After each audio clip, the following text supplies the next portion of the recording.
That's right. It's Thursday Thunder, and it's brought to you by DraftKings. Stay tuned because you're going to hear about all that DraftKings has to offer throughout the show. DraftKings, the crown is yours. Tony, Thursday Thunder, what do we got? Thursday Thunder, boys and girls. Got Thursday night football tonight.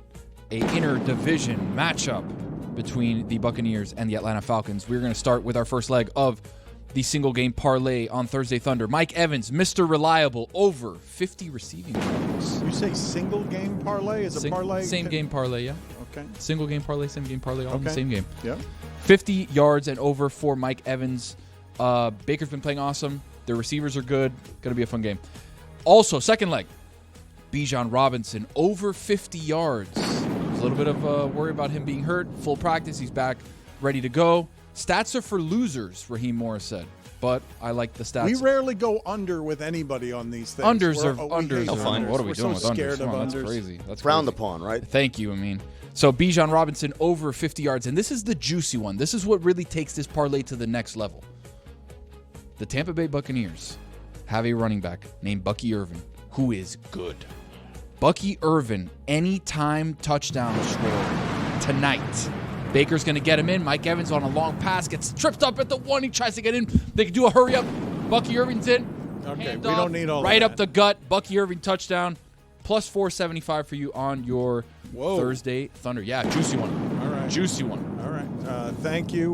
We've got a lot of shipping container stardom today. You've got Jen CFB at the end of the show with Jessica and Lucy. You've also got Pitch Clock because we're immersed in baseball here. Look at Jeremy smiling over there. Giant smile on Jeremy's face. What do we have to look forward to with Pitch Clock, Jeremy? You have David Sampson, myself, and Chris competing against each other in a very competitive game. And Adnan Virk joined us this morning in all of his manic glory over this postseason, and he brought it. I'm really excited about what we're giving you guys today. All right, so that is coming up in the show. I want to get, before Amin gets out of here, I want to get some more Karl Anthony Towns thoughts from him. But before we do this, a lot of people are talking about what seems like a genuine curiosity, which is Lana Del Rey, a famous person, marrying a very not famous person, because the job he has is basically why this is so fascinating. It's not just that she's marrying a non-famous person. It's that she's marrying a non-famous person who is an alligator tour guide of some sort. Yes, in Louisiana. And my reaction to it wasn't like, oh, he's not famous. Oh, this is so weird. My reaction was, he looks like Stugotz. He does, kind of. Dirty or what? What are we? No, That's where you went. I mean, you're seeing his photo now for the first time, Yes, I I presume. am. It's the hat. It's the mustache goatee thing. All his it's fingers the appear to be the same stubble. size as well. The redness. Yes, the redness. Thank you, Tony. He just looks like Stugotz. I saw this all over my Twitter a couple of weeks ago, and there was rumors that they were dating and maybe were getting married, and I literally did a double take because I thought it was Stugotz. This dude's crushing heaters for sure. Oh, for sure. And his voice has deteriorated over the years as well. what is an alligator tour guide? What is that? Well, I mean, I know what it suggests, but that can't be much of a profession. Is there a big tourist down in the industry bayou, Dan? of people just wanting to go see In alligators? Key West, you can hop on an airboat and you go around and You they should take take you Dan an to the hour tour. Everglades. Yeah. Have you ever been to the Dan's Everglades? been to Shark Valley. Yes. It's a Dan, loud you've been to boat. Shark Valley. Loud boat. It's unpleasant. An airboat is quiet as it's kept, or that's the wrong phrase. It's a bad experience. The airboat it's too noisy. Nobody likes being on an airboat. It's unpleasant. But alligators, we have so many of them down here. I can't imagine that as an industry. Anybody once you've seen a couple of alligators, that's about it. I'm done. I don't need to see any more. I've done it recently, oddly enough, and it's just like, oh, look, there's an alligator nose popping out of the water. And then like, oh, I just got a radio that down yonder, we can go see another alligator nose, and then we go down yonder. What do you mean down yonder? They're in backyards around here, all over the Everglades place. is like different alleys of water, and it's all over the place. It's not very exciting, to your point. Yeah, I've never actually really thought about it that hard until right now, because I've been on like whale tours and like Those dolphin are cool. tours. Whale watching's cool. You're right, Dan. Alligators, they just It's like, sit there's an there. alligator nose. Up, it went away. All right. That's what it is. That's what that guy. Lana Del Rey married that guy right there. That's how he. Oh, there's wooed another her. one. Up, it went back down. Yeah, that. Is that one? Oh, it's a log. The logs are tricky, Dan. You got the moss on them. I just like the idea of us workshopping a Louisiana Stugotz character because It's like James Carville just talking about alligators. Louisiana. Louisiana, I think yeah. we can make that better, Jer Bear. That was a good first try, though. I did my best. You I'm had workshopping. Daniel Day Stewis yesterday. Yeah. All credit to Jer Bear on that one. I mean, I am, I shouldn't be, I guess, but I find myself genuinely confused that Knicks fans and people in general are so down on Karl Anthony Towns as a player and as a fit that everyone seems to be thinking that the Knicks did something controversial or risky by trading a couple of players, one of whom is terribly inefficient and the other of whom is a nice player, but is not Karl Anthony Towns. You know, I got to quote my good friend Tom Haberstroh on this one, where it's like, feels like half the NBA is playing its games on paper right now. On paper, they're really good, but, you know, there's all sorts of risks. And we talked about that yesterday, about the history between Towns and Tibbs and all that stuff. But the reality is he's a great three-point shooter, and you just added him to a team where Jalen Brunson now has better spacing. And they have a center issue because Mitchell Robinson is hurt, and obviously Isaiah Hartenstein isn't there anymore. So this was a good deal for the Knicks, unless it doesn't work. And one of the reasons That's a weird way. Is that a gator? Well, one of the reasons It went away. One of the reasons why it wouldn't work is because Karl Anthony Towns succumbs to the pressure of New York City, right? It's a very intense place, as we talked about yesterday. He tweets, "Oh my God, I can't believe I got traded," and people say, "Hey, stop acting like a bitch when you come to the Garden," right? So I found a foolproof plan to make Karl Anthony Towns Teflon. No one will even touch him. Everyone will leave him alone, and they'll celebrate him in New York all the time. Are you guys ready? Yes. All right. He's got to Oh, you've got props. tap into his Dominican heritage. Oh. He's He's got already starting. He's already starting to do that. Que lo que? Yes, okay. So I got a top 5 list of things that he can do. All right. Okay, let's go. First OLI, openly campaign to be Grand Marshal at the Dominican Day Parade. That's a big one. Nights. OLI number 2, do a brand deal with Mama Juana. Yeah. All right. Those are all OLIs. Those Yes. are both OLIs. Number 5. Number 5, he's got to start wearing a Dominican flag beaded necklace or bracelet like this one, or maybe the headband. You know, like More props. yes. Number 4, every answer in media scrums, Tony, has to start with que lo que. Que lo que? Number 3. Number 3, he's got to demand that post-game meals are mofongo. Or tres copa if you're doing an early game. Number 2, the pre-game intros, got to change it to dembo Dembo. or bachata. Number 1. Number 1, hookah at halftime. Very excited to see this face, this attitude, this comedy. You know her from The Daily Show, from Full Frontal. Yeah. She's back with 2 new podcasts, Choice Words, it's an interview show, and a new weekly show, The Daily Beast Podcast. She co-hosts that with Daily Beast editor Joanna Coles, and they call it, the best dinner party you've ever been to, just without any food, which makes it actually the worst dinner party. It's actually the worst. Yeah. The worst dinner party. But she is great in general, and I enjoy listening to her. Thank you for making the time for us. I do appreciate it, Samantha. Oh my! I am so delighted to be here. I can't even tell you. I hear the delight in your voice. I want to start, though, with Kamala Harris. You've talked to her a few times. You've interviewed her a few times before recently on Full Frontal. What do you make of how it is that she's doing and the movement in this country toward her? How relieved specifically were you to see Joe Biden step down? Oh my God. I felt it in my bones. Like it didn't even seem real when it was happening. I think I was probably in the car. I think I was in my car actually. And he sent the letter out on X, and I kind of I scanned it quickly and I was like, oh my God, these Russian trolls are getting so good. This seems so real. And then I felt a sadness because I was like, oh, it's so painful. Like just sort of imagining the conversations, like the closed door conversations that were happening. And but then I was just like relief washed over me. And then it's been just like it's been a great trajectory ever since, I think. I mean, it's a wild ride. How do you For think sure. how do you think she's doing? And do you even understand how it is, for example, do you understand how women would vote the other side of this? I don't relate to that. I don't relate to that particular move. I really don't feel like the GOP is currently speaking to me and my needs or the needs of women in general, or even really thinking about us at all in a healthy way. So yeah, I can't really say that I understand at all. Well, Does what do you anybody? see? What do you see as a Canadian when you see that after the debates, MSNBC and CNN are talking to undecided voters and doing focus groups on undecided voters? How could it be even possible that 2 months from the election, there's still an undecided that might change with some information over the next 2 months? When Canadians they're decisive people. Oh, well, let's not get crazy. I do think like it does create mental chaos in me. Like I can't imagine. I just feel like the two candidates could not be more starkly different. And I don't understand how you could possibly be kind of like wiggle-waggling between them. And I mean, I don't understand it at all.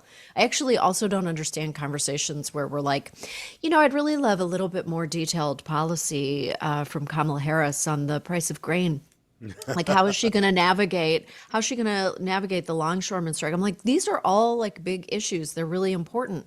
But the other guy is currently doing like a good body contest with Joe Biden, who's not even in the race anymore. Like he's literally on stage saying that he has a great body and wants to do like a push-up competition. I'm like, there's really no, I'm not expecting any policy details from the Donald Trump camp. So I'm not sure why we're being so specific with her. And is that really going to change people's minds? Like if you can't see a difference, I just don't know what is in your head. I don't know what's happening. Do you never tune into anything? Like how do you never, I don't. Folks, I work out a lot. Work out. I just work out. I don't have time to listen, read anything. I just pump iron. You missed. I appreciate that you played with him there, but that was his fake Joe Biden. It's a very limited Samantha, fake Joe. good to see you. How's it going? I want to, you know what? I want to go back in time. I want to reverse the polarity of the earth. I want to go back in time and I want to appreciate your impression. Hey, I appreciate I want to that. rewind. It's great. You're not I so really bad love yourself. it. Thanks. Can we just rewind the earth? It's okay. Fine. You tried to play with him, and I understand why it is you didn't totally understand what his fake Joe Biden was. Thanks for playing with me. No, now I love it. Now that I know, when you know, and now I do, and forgive me. I'm with you. Samantha, obviously American society is rife with misogyny, but I think a lot of people would be surprised to find out that Pakistan, a country that people would feel is a lot more oppressive towards women, has twice elected a woman prime minister to lead their country. And we have yet to do it once. Why do you think the American public is so resistant to or portions of the American public are so resistant to the idea of a woman president? Well, you know what? I always say, and listen, I don't think that that's necessarily, I mean, it's all there. It's all, the evidence is all there for us to see. Maybe this is the time. I'm so hopeful that it is. It will be incredible. I always say, and this is either going to hit people where they live or not, or they're going to be like, that's not true. But I do think that America kind of hates its mom and really seeks the approval of its dad in general. There's like some daddy issues here. And also some serious mommy issues. That is so good. Put it on the poll, Juju. Does America kind of hate its mom and seek the approval of its dad? I mean, it's kind of all everywhere you look. It's just everywhere you look. Don't worry. She nailed it. I can relate. I'm voting for Kamala. So. Oh yeah. Oh boy. Spoiler alert. Nobody is going to be surprised by that on this show, that we are all voting the same way. It is why. Well, hold on. Down the middle, Chris. An echo chamber. You know what? But I just love to confirm for people that, just go with your heart. It's one of the most private places in America for you to make your tough decision. And you should definitely make the decision that I want everyone to make. But if you don't, You don't have to tell a soul. Like, This for is instance, not in the an in the echo chamber. when we were voting for a mayor last time in NYC, I voted for myself. I wrote myself in as a candidate. Really? Did you really? How'd you do? You can do anything you want. I think I got 6 votes. There it is. She don't also know. Someone hasn't would been have to look it indicted up. yet. I mean, so she's There you actually go. doing really well. Yet. No. Never say never. You left The Daily Show at about the same time as Jon Stewart did. Are you watching now on Mondays? Do you find yourself longing any nostalgically at all for that time? I don't yearn for it. I'm happy. I loved my time there. I was there for 12 whole years. It was incredible. Like, what a training ground. I always loved John. I love his perspective.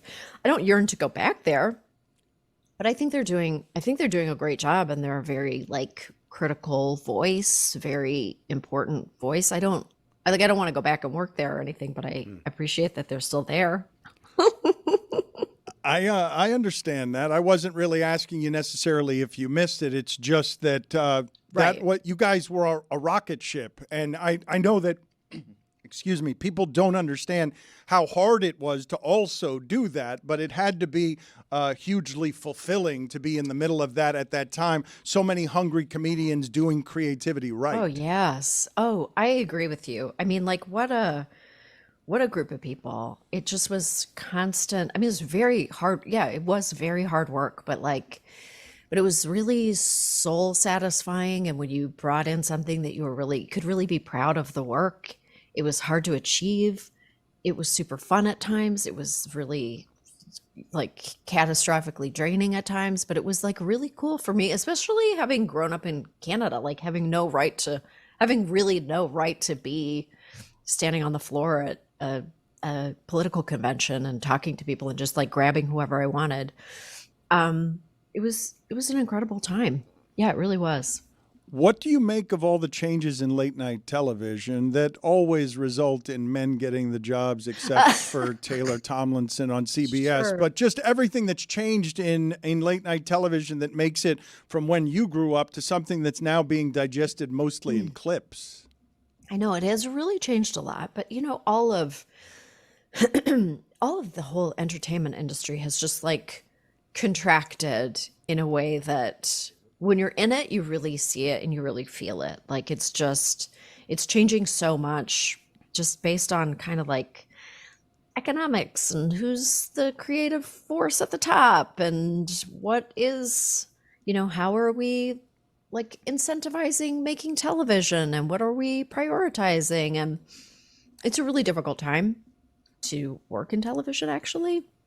And so it's very natural that changes would happen in those realms. It's like very expensive to make late night television. It's not surprising to me at all that it's changing and will ever change and will continue to change. There's really no, and I love Taylor Tomlinson, by the way. I think she's great. And I've interviewed her and she's so nice and I totally want to hang out with her. But yeah, there's really no, with Full Frontal Missing, there really isn't a voice who's really leading the charge in the same way, I will say. And I could do miss late my night. own. You do it. I'd love to do late night. See? This is what I'm talking about. Joe Biden, you have a second life. He's at bed. Oh my God. He's in bed Wait a minute. early. Yes. What? That was Joe Biden, right? Yes. He's in the studio with you. That's correct. Presently. Yeah. That's how real that impersonation is. Yes. Yeah, wow. You were fooled by that. That's amazing. I've got to take some credit. If it wasn't for me, Joe wouldn't be anywhere. I told Sasha, Oh, Michelle, boy. Malia that Joe, he needed a shot, and I gave it to him. They would all be terrible. Even Sleepy Joe, he'd be asleep by then. He wouldn't even be up. He'd be asleep. And Barack, he'd be terrible too. This is like Dancing with the Stars. Thanks. I feel We like appreciate I'm the best dancer. You've got my I'm rhythm. just gonna. Are we I'm gonna human or close are we my eyes. dancer? Hey. You are a dancer. You're a lyricist. You're a dancer. You're doing it all. Check out the Daily Beast podcast. It's every Thursday. Choice Words also on Thursdays. She's bombarding you on Thursdays. Bombarding. And if you want to get tickets to How to Survive Menopause, how do you get tickets to survive menopause? How do you do it? You go to my Instagram. You go to my Instagram or Amazon Audible because it's an audio. It's going to be a performance for the Audible listener. Joe, Excellent. Any words on the way out? Thank you. I am not a crook. Neither am I. Thank you, Samantha. We Thank you so much. appreciate it. Have a great day, everyone. You too. Welcome to the Pitch Clock. Here's the pitch, a two-part baseball segment combining a nostalgic baseball trivia game and an interview with an expert. This is the Pitch Clock. And it's another episode of the Pitch Clock. And this time, it's the MLB playoffs. Could not be more excited. Wild card action's already been happening. David Sampson is here. Chris Cody is here. Adnan Verk will be here later to break down what's been happening in the wild card round. But David and Chris join me for Taylor's Trivia. Taylor, tell us what we're going to be doing today.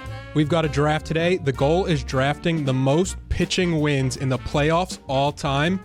And note, these numbers are before this playoffs. We'll go 5 rounds, snake draft. The order I have is Chris, David, Jeremy. Okay. It's gonna be bad. All right. So who's going first? Chris, the clock has already Chris, started. The clock has started. It's on you. Remember, there is 20 seconds because this is the pitch clock. And so your 20 seconds are taken away. Andy Pettit. It's a great pick. He's locked in right now because that's the number one answer. Yeah, that's the number one answer. I think we all knew that. It's everything from there. Andy Pettit at 19 wins. Wow. David, you have the second overall pick. Tim Lincecum. Tim Lincecum, 5 wins. What's the barrier to get on this list? Well, he's just looking it up. Okay. We're just drafting. All right, so I've got back-to-back picks. So we're based just off, drafting to see. we're just Okay, drafting. Sorry, my bad. There's no strikes. So I can't get wrong here. You can't get it wrong, which is good news. I mean, you can could sort get a of get it zero. wrong. You could get 0. Okay. Based off of where David just sent my No, head, I want to do that one. I'm going to say Madison No. Bumgarner. Damn it. 8. 8. Okay. I'm going to go ahead and say Roger Clemens. Roger Clemens, 6th on this list, 12 wins. Okay. The Rocket. All right. I'll take it. I mean, man, Pettit off the top is like one of those. It's a Mike Schur moment. Yeah. All right. So, David, you are back up in this. I can see the stress on your face that we are feeling internally as well. I'm going through all the playoff teams right now because my mind is blanking from the past. Yeah. I'm going to go with the Dodgers, Clayton Kershaw. Oh, boy. 5th all time, 13 wins. Really? Wow. Huh. That's against everything Stugotz has ever said about Clayton Kershaw. Compiler. That's actually why I guessed it. I love that. So me for 2. Chris, back-to-back picks. Chris is up. He has back-to-back picks here. Chris, your second pick. I have one pick, but I'm just gonna milk this 20 seconds here while I'm thinking of my next guess. We do this in fantasy drafts, right? You're like, Yeah, you just wait until the one very pick. end. 10 seconds. all right, shut your mouth. I'm gonna take Mike Mussina as my first That's a guess. good pick. That's a good pick. Mike Mussina, 7. That's it? Okay. That is shocking to me that he only had 7 wins.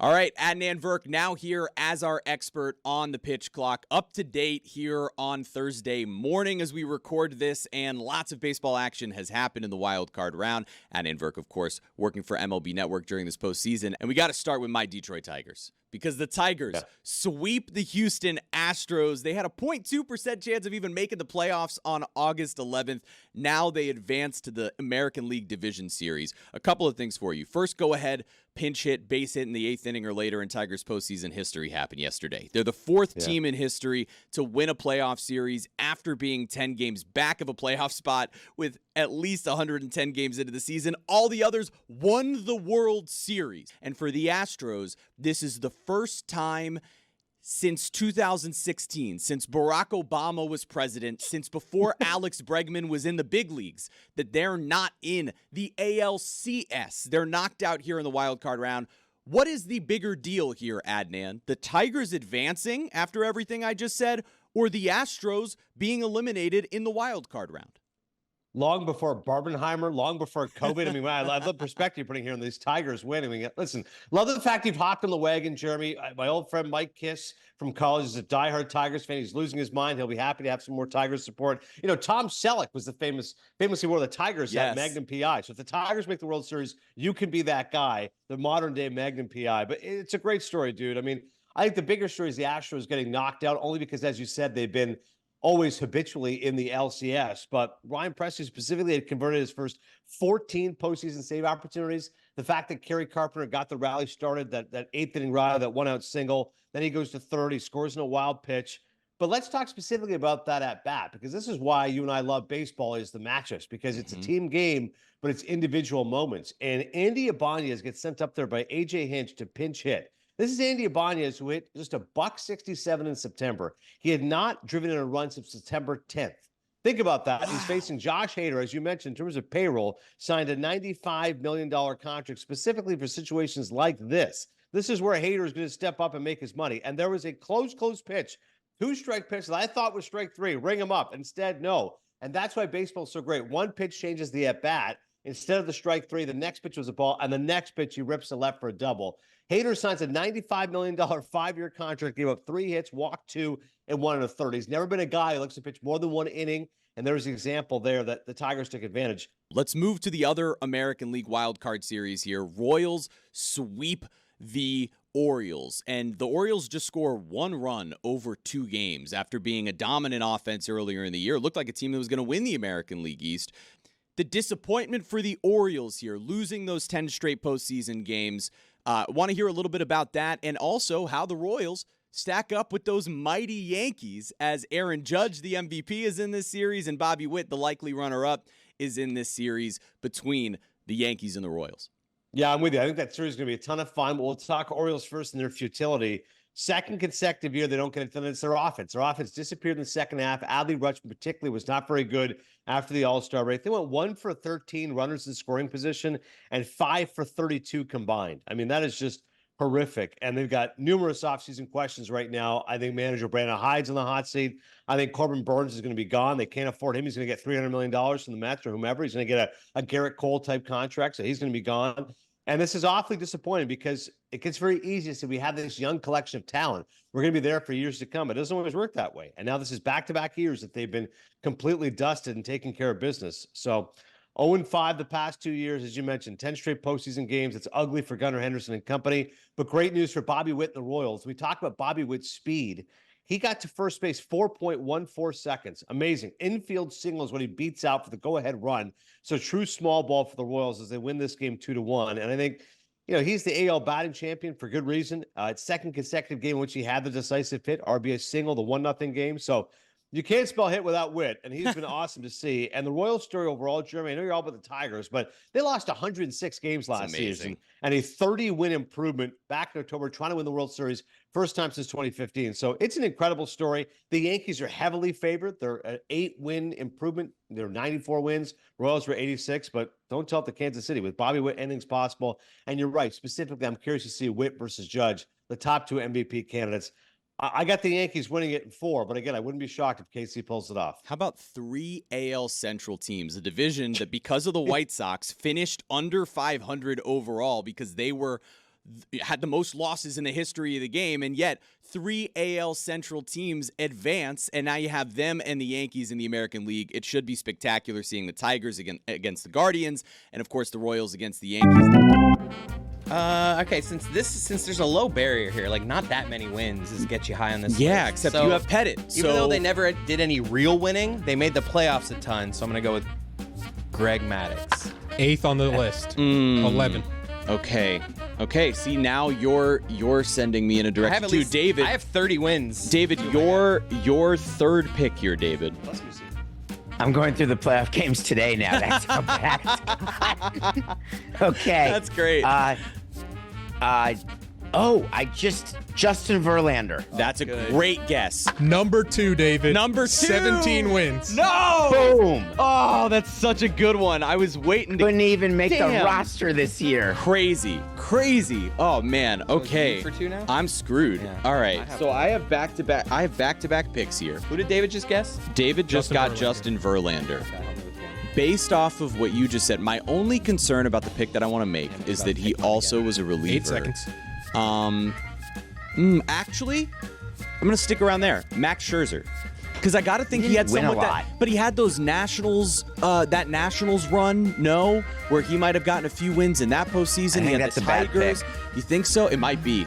I'm a little worried about it now. Max Well, he's Scherzer. got to be winning. He got 19. Plus 11, 7. 37. All right, Scherzer. Not bad. 7.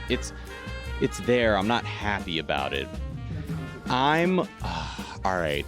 I know the answer. Like, there has to be a very old school answer here, but if I'm in my pocket, one of my favorite pitchers ever, I know he was successful in the postseason and he played for a lot of teams, El Duque, Orlando Hernandez.